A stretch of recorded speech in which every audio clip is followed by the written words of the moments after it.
Entonces, como vamos a estar viendo dilemas éticos, este asunto, pues vamos a tener que repasar algunas cuestiones y también pensar en estos elementos, ¿no? Pero a través de un ejemplo. Así que ahorita vamos a ver las partes de un dilema, qué lo hace ser dilema, qué lo hace tener esta peculiaridad de ser ético y cómo pensar o identificar estos dilemas, pero en el trabajo, ¿no? Entonces, antes de eso, pues yo lo que les quería preguntar es cómo les fue con la tarea pasada. Justamente la que preguntaba Aimee ahorita, la del eco, ¿quién la pudo realizar? Yo, ¿Qué tal te fue, Daniela? a mí me gustó hacerla porque sentí que pude fluir mucho hablando. Entonces, no sé, a mí es que me gusta hacer esto de los podcasts. Siento que es como bien entretenido. Sí, ¿verdad? Por ahí me acuerdo que, no me acuerdo quién comentó, me siento importante, ¿no? Y es que justamente pues es parte del reconocimiento, ¿no? Que cada uno de ustedes tiene una voz, de ahí por eso pensaba mucho en el eco, ¿no? Y sobre todo que les ayuda mucho, creo, hablándolo como a masticar o procesar algunas de estas cuestiones. En este caso, pues como la intención era utilizar principios, quería conectarlo justamente con este mismo tema, ¿no? Ya que están comenzando a utilizar los principios, vamos a ver cómo pensar en tanto a los dilemas éticos, ¿no? Entonces, partamos de qué es un dilema. Les voy a poner aquí dos videos y la intención es que ustedes me comenten cuál consideran que es un dilema o aquí veremos algunas opciones, ¿no? No sé si vieron la película de Dark Knight, de Batman, del director Christopher Nolan. Sí. Hace mucho, sí. Yo también, la verdad es que tengo rato que no la veo, pero creo que para todos estos asuntos, la verdad es que Batman se va a convertir en una figura central en tanto justicia y demás, ¿no? Pero bueno, veamos estas escenas. Ah, Harvey Dent never made it home. quería retomar porque en esta película Harvey Dent se vuelve como un personaje muy, muy importante, ¿no? Batman como que comienza a ver, incluso creo que en alguna parte de la película le dice a Rachel que qué pasará el día en que Batman ya no perdón, que Gotham ya no necesite a Batman, ¿no? Y ella le respondía algo así como, ¿cómo crees que eso va a pasar? Y señalan justamente a Harvey, ¿no? Retomando justamente de este diálogo como la relevancia de estas figuras, ¿no? Como que Batman surge por utilizar esta metáfora o este hecho histórico que menciona Harvey, ¿no? De cómo es que de pronto se hacen selecciones de personajes para defender a la ciudad a nombre de todos, ¿no? Y el interés justamente que va a detonar pues en esta escena en concreto, pues también va a tener que ver con el riesgo que Batman siente en esa escena de la conversación con el Joker, justamente acá, porque lo que está entrando en conflicto son justamente tanto el interés, que no incluye aquí, pero podemos hablar, el interés personal de tener una vida normal, de regresar con su ex, que en este caso es Rachel, a la vez que seguir promoviendo a Harvey para que la ciudad pues llegue a esta cuestión de justicia, ¿no? Que al final es lo que Batman pues busca, ¿no? Entonces, pues la elección que tenemos eh, aquí tenemos a estos dos sujetos que constantemente pueden tomar la elección, ¿no? Lo que quizá Batman no está tomando para como acción, el Joker lo pudiera hacer, pero ninguno de los dos lo termina haciendo. Entonces, el dilema, que es justamente el que les mencionaba, el de este momento que es memorable en el sentido de que es esta cuestión que siempre se selecciona o se menciona de Batman, de que él tiene una única regla de no matar.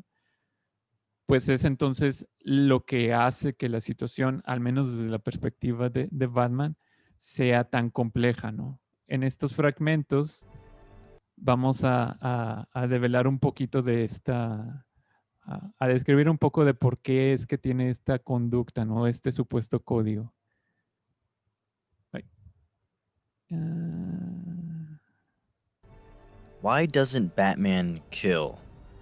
First of all, Bruce Wayne was born out of tragedy. Bruce Wayne saw the corruptions in the streets of Gotham, something the law failed to fix for decades. Bruce Wayne believes the system is broken, and therefore he can break its rules to make Gotham a better place. But when Bruce put the cowl on, he didn't know exactly what he was getting into. He was a vigilante, breaking a law to bring order to Gotham, but at what cost? Now, the true reason Batman didn't kill in the early years around the 40s through 60s was because DC Comics was not allowed to promote guns and violence anymore.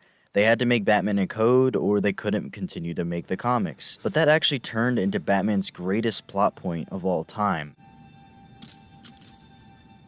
By the way, Batman does not kill in The Dark Knight Returns. I had no idea where to put that in the video, so I'm going to put it right here. It is true that sometimes Batman will use guns in The Dark Knight Returns if necessary. In this shot, it's used to make him look like he's a killer, but he's not. He knows exactly where he's shooting. He's not shooting to kill. But anyways, let's get back to the video. Aquí. I thought I'd be the last person you'd ever let him hurt. I don't think you've ever understood. If I allow myself to go down into that place, I'll never come back. Entonces, hay dos asuntos de estos dos videos que quería retomar, ¿no? Por un lado, el contexto en el cual surge pues esta figura, Bruce Wayne, es una situación pues de estas problemáticas sociales latentes que él comienza a entender y a poner en contexto de que sus padres fallecen justamente porque no hay justicia en la ciudad, ¿no? Entonces, por eso es que más razones que pues, se pueden detallar más en la película, en la película antecesora y en esta, pues es que toma esta decisión de convertirse en este vigilante de la noche, ¿no? Pero a la vez, y eso desemboca justamente en que él no quiere llegar a convertirse en eso que de alguna manera lo vio nacer esta figura de Batman, ¿no? Que es el tomar justicia con tu propia mano porque los problemas no se solucionan. La figura de Batman pareciera que se centra justamente en que voy a solucionar alguna problemática y llevo a los responsables siempre a donde tienen que estar, ¿no? A la prisión, etcétera, ¿no? Llevarlo a juicio, etcétera. Y por el otro lado está el aspecto, o en esta segunda escena que me parece súper valiosa, ¿no? Que es la cuestión psicológica de, en la medida en la que tomen las mismas decisiones que estas personas toman, estas mismas decisiones, pues en ese momento yo también ya me convertiría en, en un criminal más, ¿no? Entonces, él aquí lo menciona como estaría al mismo nivel que aquellos, ¿no? Pero podemos decir que siente que se vuelve en un criminal más, que siente que se vuelve en un agente inmoral, ¿no? Entonces, la problemática ética está muy vinculada, por un lado, en el sentido de la justicia, en el sentido de hacer las cosas bien, porque al final es lo que Batman busca hacer, ¿no?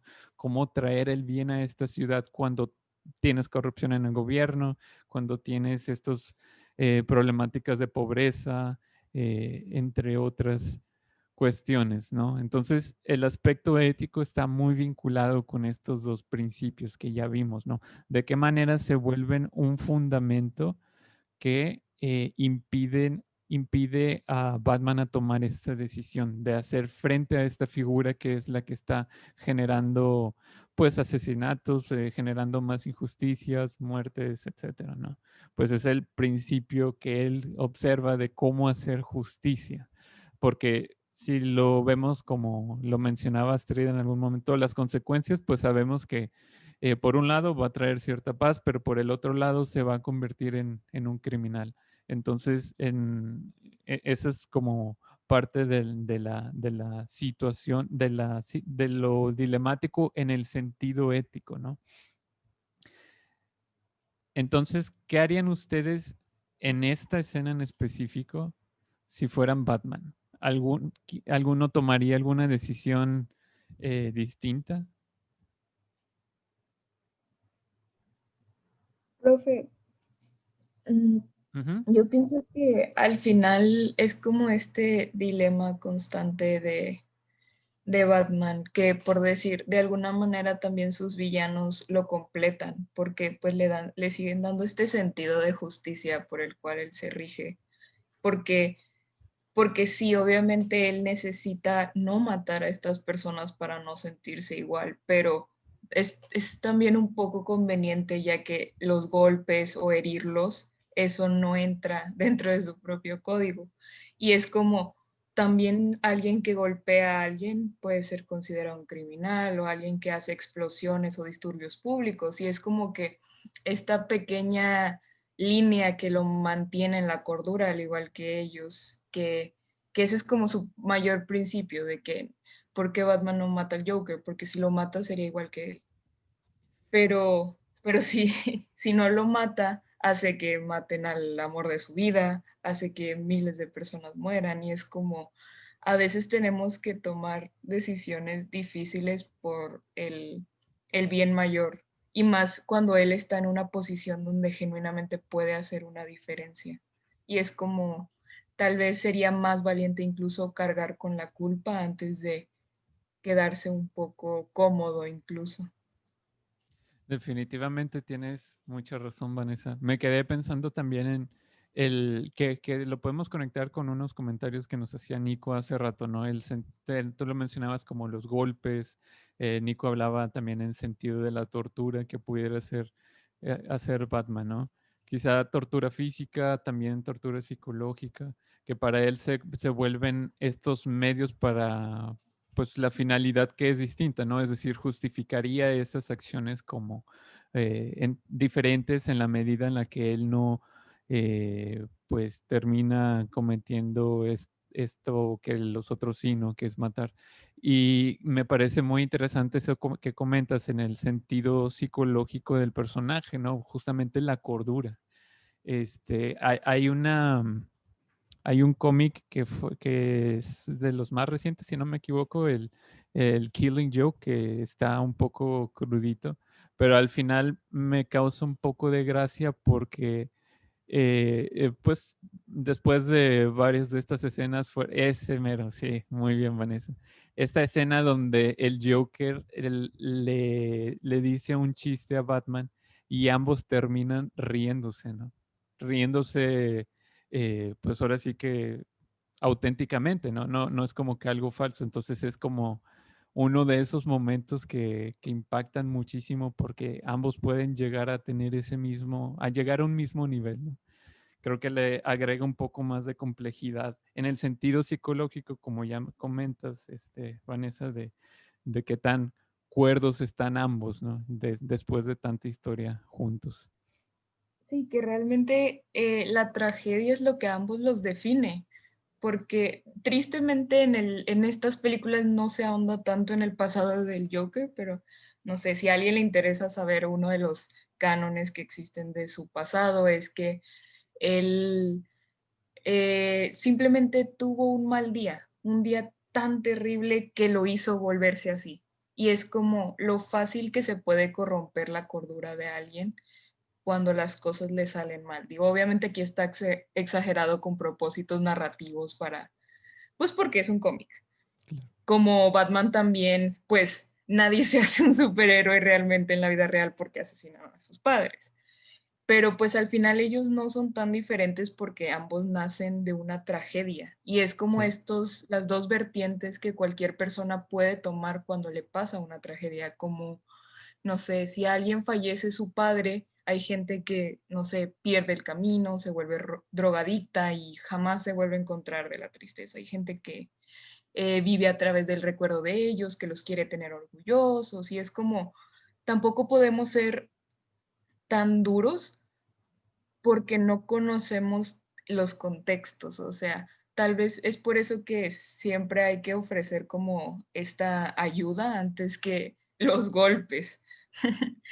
Y pues siento que al final es lo que expresa el Joker, que es una persona que quiere ser escuchada, que él también está señalando todas las asquerosidades de la sociedad, pero desde una perspectiva violenta. Que digo, Batman también lo es, pero decide llamarse a sí mismo un héroe. Y por eso el Joker es un antihéroe. Realmente, a veces unos no los consideran villano incluso. Muy buen análisis, me gustó muchísimo, Vanessa. Definitivamente ayuda mucho para profundizar en esta cuestión, porque sobre todo eso que comentas, ¿no? De que el contexto del Joker es justamente lo resumiste en una oración, ¿no? De qué pasa cuando una persona tiene simplemente un muy mal día. Pero Juan, perdón, estás levantando la mano desde hace ratito. Sí, sí, profe, nomás iba a decir eso, que los orígenes de estos dos personajes pues cambiaron su psique completamente, porque también en los cómics hay como situaciones donde, bueno, la Mujer Maravilla le pone el lazo de la verdad a Batman y le dice, ¿quién eres? Y pues él contesta, pues soy Batman. Entonces llega al punto donde Batman es quien es él y Bruce Wayne se convierte en el alter ego de esa persona. Igual, pues el Joker ya no recuerda quién es el Joker igual de lo trastornado que está su mente. Sí, definitivamente. Gracias por el comentario. Y si no me equivoco, en alguna parte, no recuerdo si es en algún videojuego, en el que hay un diálogo que justamente Batman le dice respecto a toda esta cuestión, ¿no? Le dice algo similar como, si me hubieras dejado ayudarte, yo te hubiera ayudado, y creo que hace alusión justamente ya que pues a veces simplemente unos tenemos un mal día y obviamente acercándonos a buenas decisiones, pues o a una consecuencia distinta, pues sería algo diferente. ¿Sí, Luis? No, nada más iba a decir que no me acordaba si era en el videojuego de Arkham Knight o si era en la película animada de The Killing Joke. Creo que es en el de Arkham, en el que recuerdo que se da, pero no recuerdo mucho si en Killing Joke sale también. Es que en el cómic de Killing Joke sale esa historia y luego la representan creo que es Arkham City, en el videojuego, pero en The Killing Joke como que dejan esa parte como que muy por encimita nada más la agarran. Qué bueno ver que todos somos fans de Batman. Gabriel, por ahí también ibas a hacer un comentario. Sí, iba a decir que al final toda la trilogía de Dark Knight, de las películas, habla mucho de la filosofía tanto de Batman y en la segunda pues de Joker, que es la antítesis. Pero al final en las tres películas, Batman termina matándolo al malo. O sea, en la primera mata a Ra's al Ghul, en la segunda mata a Harvey Dent y en la tercera mata a la hija de Ra's al Ghul. Los tres los mata dejándolos caer. Entonces el argumento es, no lo maté, solamente no tenía que salvarlo. Pero pues sí, al final la resolución de la problemática terminaba con la muerte del villano.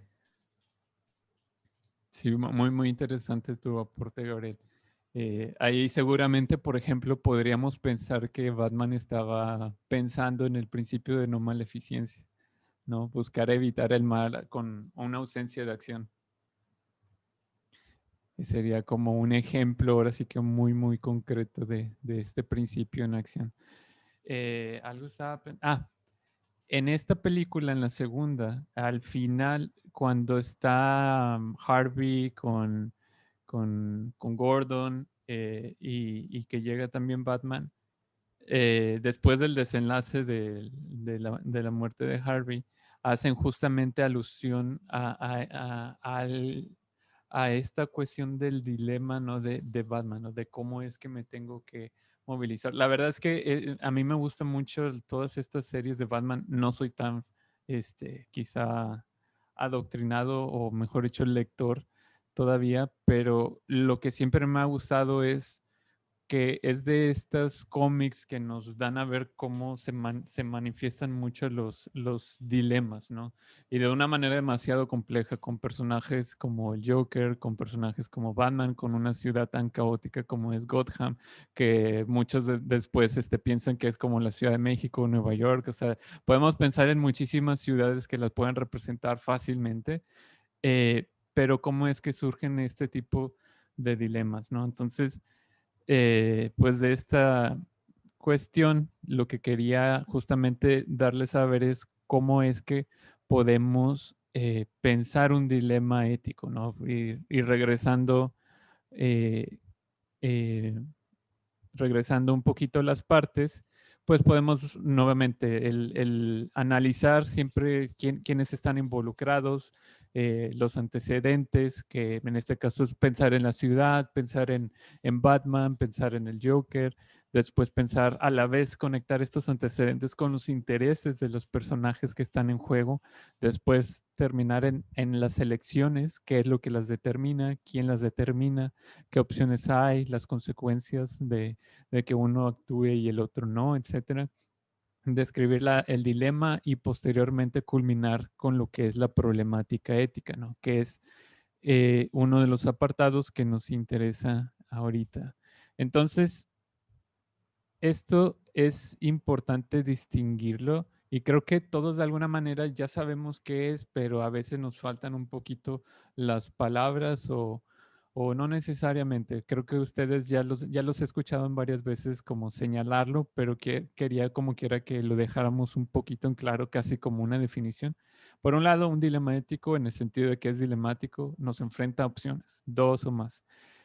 Y lo que lo hace ser un dilema ético es que ambas tienen en las alternativas como estos imperativos éticos, estos principios éticos que pudiéramos entender que están detrás de ellas, ¿no?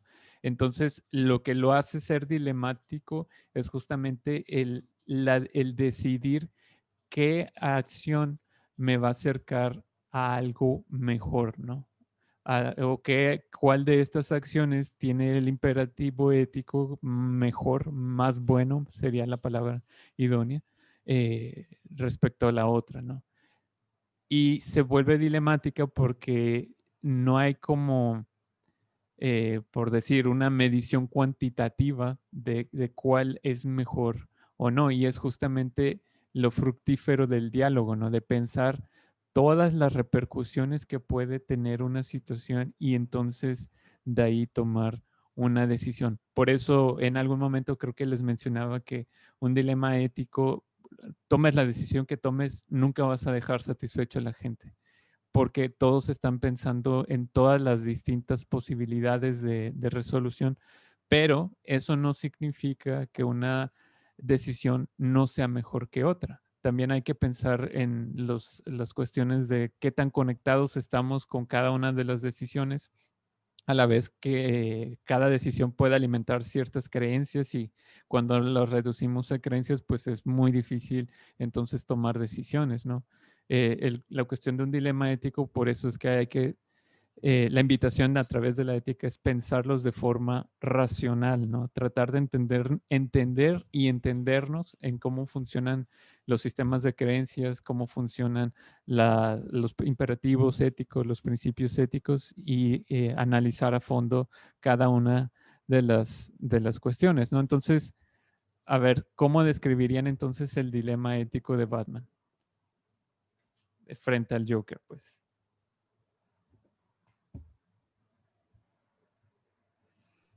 Pues sería como sopesar el principio ético de Batman de no matar, o sea, su convicción, por así decirlo, contra la cantidad de daño que sufre Gotham, que sufren las personas a causa de esa decisión, ¿no? O sea, sería mantener mi principio ético a base de, a pesar de, y sería ese sopesamiento el dilema ético. Muy bien, Gabriel. Me parece que va muy, muy atinado. ¿Alguien más quisiera comentar?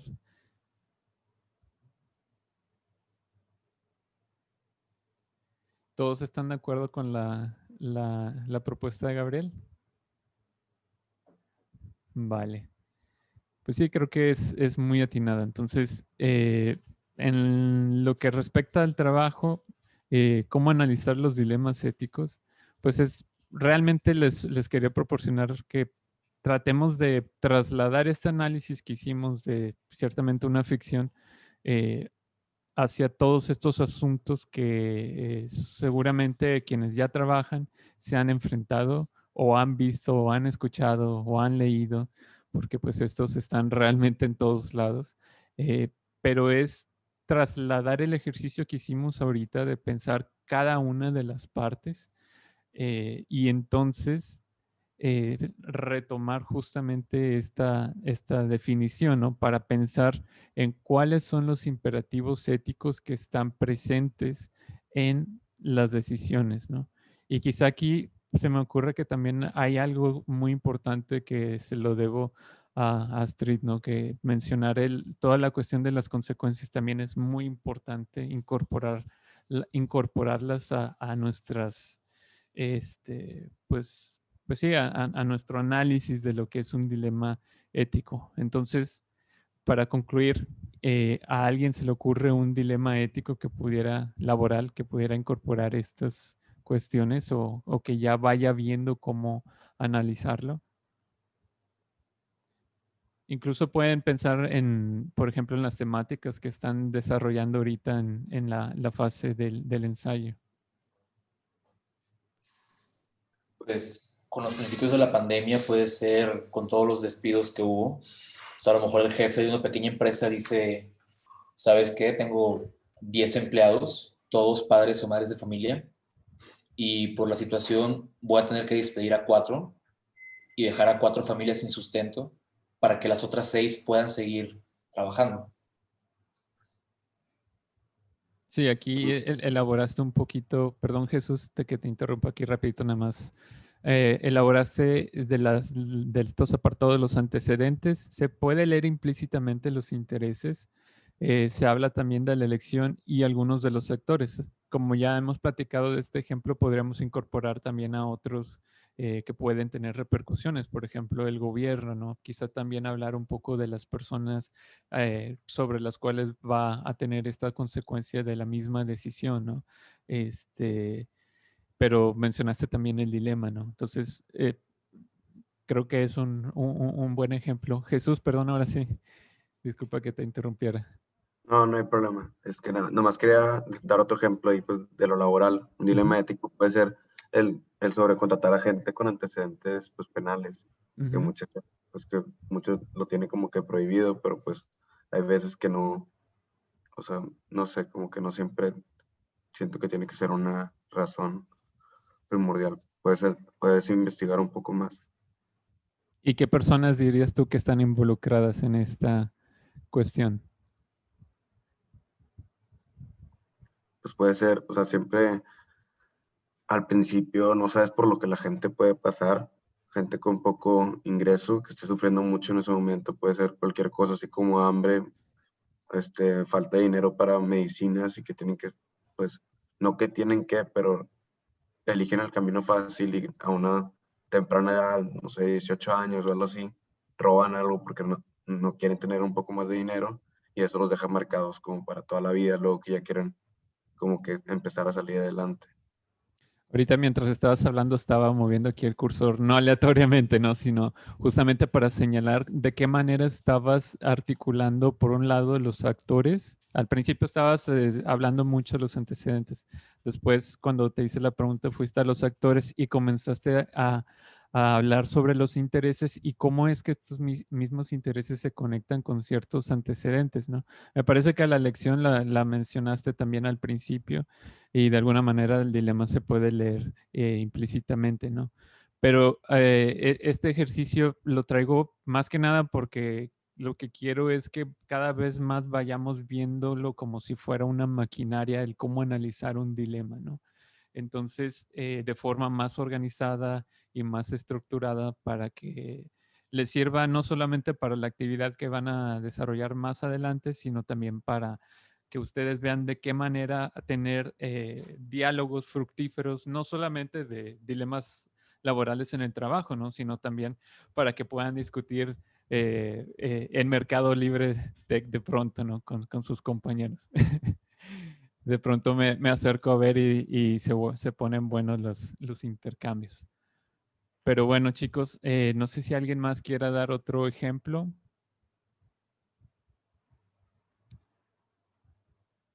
Si no, pues no se preocupen. Como quiera, me parece que ya con lo que estuvimos realizando de ejercicios con las escenas de Batman, me parece que fue muy valioso escucharlos a todos, y con estos últimos 2 ejemplos me parece que también dan señales de que van por buen camino, ¿no?